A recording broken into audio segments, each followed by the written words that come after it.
Un budget d'un peu plus d'1 milliard d'euros, dont plus de la moitié, 570 millions, seront consacrés à l'investissement. Cette année, la région prévoit d'améliorer le réseau routier en plusieurs points et de consacrer un effort appuyé au transport en commun. 70 millions seront également alloués à la rénovation de lycées et la réhabilitation de centres de formation. Pour l'opposition qui a voté contre, ce budget n'est pas assez ambitieux.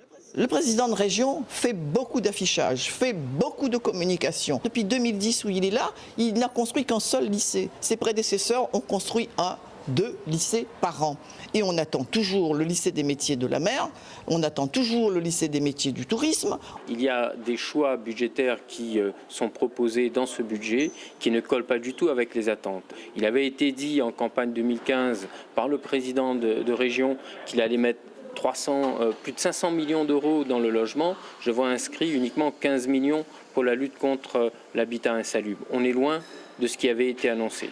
De son côté, la majorité met en avant les différentes aides aux familles qu'elle reconduit et renforce et les initiatives en faveur de l'emploi.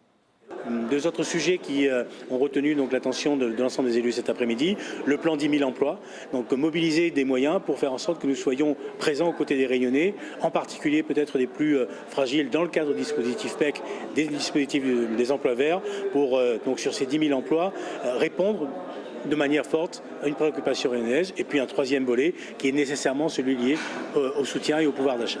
Enfin, il a été question d'énergie renouvelable. La région a rejeté l'option incinérateur, mais vise un meilleur recyclage des déchets et le développement de la biomasse.